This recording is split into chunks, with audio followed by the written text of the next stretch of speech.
Hello students, let's see the question. So the question is having 4 effects of phytohormones on plants. From the given effects, find out the effects of ethylene and choose the correct option accordingly. यहाँ पे जो effect दिए बताना है कि कौन सा effect ethylene की वजह से होता है और बताना है कि कौन सा ऑप्शन में करेक्ट दिया हुआ है. Petiole elongation in deep water rice plants, ये तो सही है.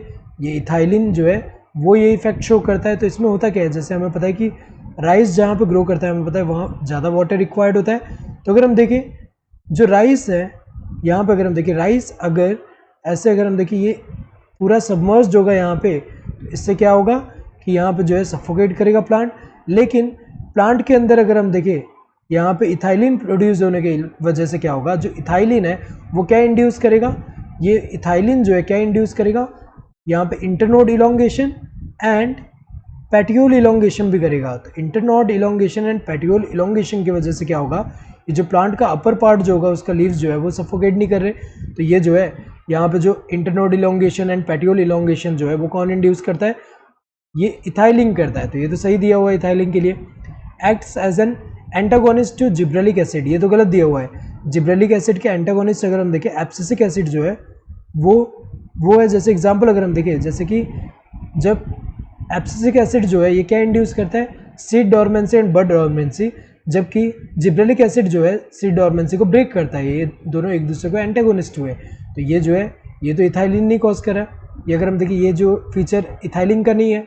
Then horizontal growth of seedlings की अगर हम बात करें तो ये भी कौन इंड्यूस करता है, ये इथाइलिन इंड्यूस करता है. तो अगर हम देखें जैसे इथाइलिन जो है ये इंड्यूस करता है यहाँ पे horizontal growth of seedling. So seedling का जो हॉरिजॉन्टल ग्रोथ हो रहा है ये कौन इंड्यूस कर रहा है, ये जो इथाइलिन इंड्यूस करता है. तो ये तो सही है, इथाइलिन का इफेक्ट है ये. तो promotes bolting in beet, cabbage and many plant with rosette habit. तो अगर हम देखें ये भी इथाइलिन नहीं करता, ये कौन करता है, जिब्रेलिक एसिड जो है वो करता है.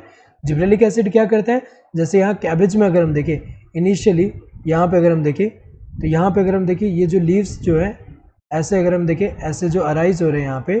तो यहाँ पे अगर हम देखें नॉर्मली क्या होता है, नॉर्मली जो है कैबेज में अगर हम देखें इंटरनोड क्या है यहाँ पे इंटरनोड शॉर्ट है.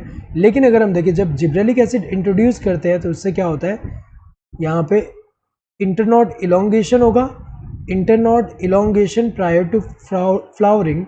सो internode elongation prior to flowering जो हो रहा है इसी को हम बॉल्टिंग बोल रहे हैं. सो यहाँ पे अगर हम देखें तो बॉल्टिंग जो कॉज करता है वो कौन करता है, जिब्रेलिक एसिड करता है. इथाइलिन का इफेक्ट नहीं है. तो इथाइलिन का इफेक्ट कौन सा, फर्स्ट एंड थर्ड.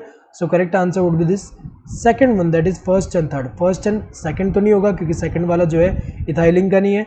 यहाँ पे सेकंड एंड फोर्थ दिया है तो ये तो गलत है क्योंकि सेकंड फोर्थ दोनों ही अगर हम देखें ये जो है इथाइलिन का नहीं है. देन थर्ड एंड फोर्थ दिया है तो ये भी गलत होगा क्योंकि अगर हम देखें तो फोर्थ वाला जो है इथाइलिन का इफेक्ट नहीं है. So correct answer would be this second one. Hope you understood the question. Thank you and all the best.